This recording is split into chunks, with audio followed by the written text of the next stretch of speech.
different countries obviously have different, legal parameters. It's funny you mentioned India because we were just talking about India's Got Latent. Yeah. Would you mind pulling that up? India's Got Latent. This is a show reminiscent of Kill Tony, if anyone's familiar with Kill Tony. It's obviously an extremely popular, very funny show that happens at the Mothership in Austin, Texas. Tony Hinchcliffe and a panel of comedians will interview comedians after they do 1 minute of comedy. And it'll be a 1 minute stand-up set followed by 8 to 9 minutes of banter where they learn who the person is, and that's the show. This guy, I forget his name. If you're able to find... the name of the guy that hosts, Samay Raina. And so he's the comedian that runs the show. And the show is a smash hit in India. Millions and millions of views every episode. Like they're cooking at like 10 to 15 million views an episode. Yeah. Massive. Yeah. And this guy, Samay Raina, is a mainstay celebrity now in India. And he had another comedian on the show. Or actually, he's not a comedian. I should rephrase it. He's a podcaster. This guy, Ranveer Alabadia. And he's a very famous podcaster. His name's Beer Biceps on Twitter and on his podcast. And that show is also massive. So this was a big episode. Samay is doing the show. Alabadia is there as a guest. And he makes a comment while they're doing the discourse and the banter where he says, would you rather watch your parents have sex every day for the rest of your life? Oh my God, dude. Or join in one time and it stops forever? Holy cow. And it is a classic, middle school, high school, would you rather question that kids in America have been saying forever. It is a purely absurd and grotesque sort of hypothetical. And the disturbing nature of it is what makes it so funny. Right. That you're stuck between this, this terrible conundrum and you have to choose one of these terrible things. And to my understanding, the morality board saw this and I think are issuing political sanctions against both the comedian that hosts the show as well as Alabadia for making the comment. And there's now political action being taken against them. How that will pan out, I don't know exactly. But it's one of these fascinating cases where this guy just said something. It wasn't even about the religion. It wasn't about the government. It was just a hypothetical. But the government saw it as an offense to the moral fabric of the nation. Yeah. And as a result, they're now putting sanctions against them. Yeah. We're getting to the definitional thing again. People have different views, just they have different views of God. They have different views of what the scope of the freedom of speech ought to be or is. And so now Mario to step out of himself, like I think that that's a really dumb idea. I don't agree with that. But I also know maybe I'm wrong. Like I have this, I believe really strongly these views, but I may very well be wrong. If the Greeks could be wrong about slavery, these bastions of Western society, they couldn't conceive of a world without slavery. They were wrong. Mm-hmm. Similarly, I may be wrong about what the freedom of speech ought to be, about what free will is. So I'm open to the idea that maybe I'm wrong on that principle, but I don't think I am. I welcome people try to explain. And in their culture, maybe that is the right thing. Maybe in that context it is. It certainly isn't over here. Well, is it cultural or is it human? Oh, right. Wow. Like in this case, like, sure, there's a cultural component that making fun or mocking Islam in a Muslim country is more frowned upon than doing it in America. Yep. Like I can understand the cultural context of religion, but a hypothetical like this, that is, sure, it's grotesque, I'll admit. Yeah. I think you should be allowed to say that anywhere in the world without being punished by the government. I would hope for that principle. We're getting there's a little something over here though too. Remember that involuntary thing I was talking about? How you don't consent? Right. Right? You put that idea in someone's head. I can't get it out. You said the thing. I don't want to think that anymore. I really don't like to think about my parents having sex. Like that's not, to be honest with you, I need to think about something else. I'm thinking of happy fields. But like when you say that to the person, you put an idea in their head and they don't want it there. It's there. And it's really ugly and it's really awful. It makes them feel icky. That's part of why it's funny. But in the same way, tickling makes you laugh involuntarily.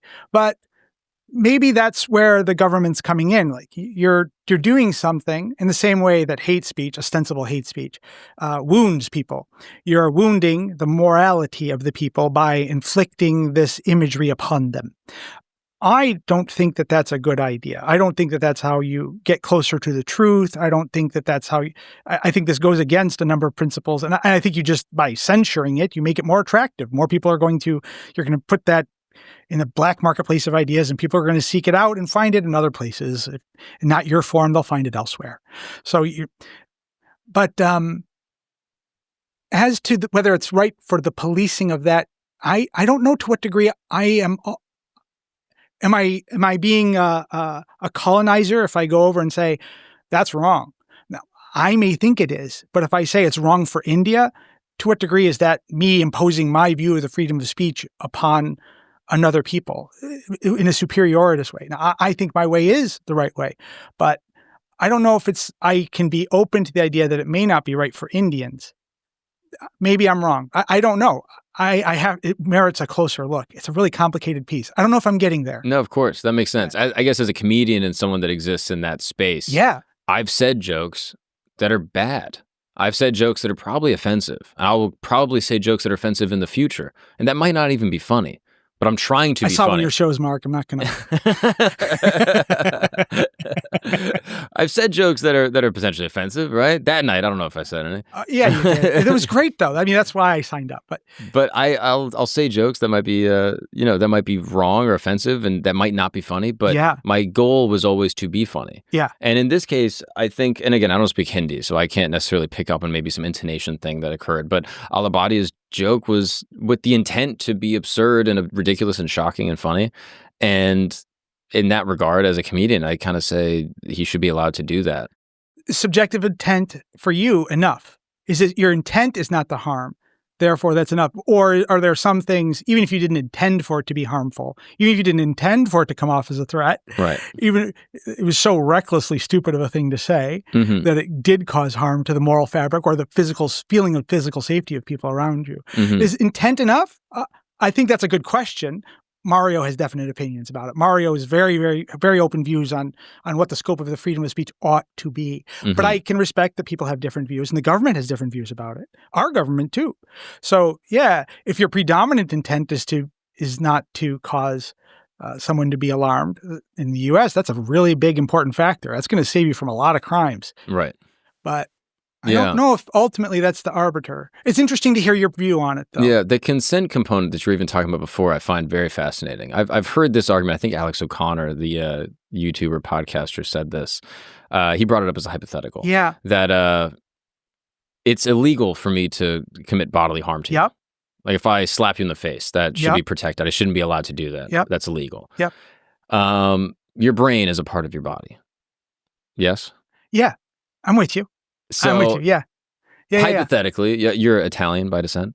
More about half. Yeah. Half Italian. All good. Okay. All good. And let's say the Italian side of you were picked on relentlessly throughout your life in America, and that you were just ridiculed constantly for being Italian. I got a fight with a kid. I did get in a fight with a kid for calling me a greasy, scummy, scuzzy Italian boy in high school. I'm sorry for saying that. I got food fight. I shouldn't have called you that after the comedy show. But if I were to say that to you right now, and I were to call you a greasy, scummy, whatever the hell, am I not inflicting some type of pain into your brain that's causing you to feel anxiety and panic and just overall just a heightened state of sort of this angry arousal? Yeah.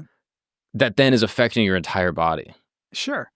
In the same way that you're involuntarily making you laugh with a joke. Precisely. Right? So my question here is, am I not causing you bodily harm by saying a slur or by insulting you or just by using my words against you? Where do you choose to get off the train of the freedom of speech?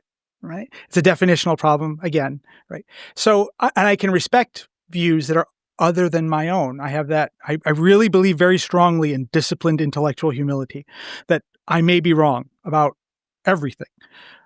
I don't think I am on this one. Certainly it's not true for here under the law. And I'll use that game of the law to try to enforce my view here in the US. But I recognize that my comrades, my friends, my colleagues over in England may have a different view of what means to cause harm to someone. That's sort of the other Western countries have a kind of definition around speech being able to cause harm similar to that. And I think part of what I'm trying to get at with my acknowledgement of involuntary, there's an involuntary element to making someone laugh or saying speech can have an involuntary effect on people, is to acknowledge that they have there's a point that they have that's not entirely invalid. I don't think it's the one that should win in the end, but because I think that the benefits are the dangers of censoring that speech are very great, and because people will start picking on one side or the other in a political issue, for example, we see that all the time. So, are you going to do it to all the words that hurt people?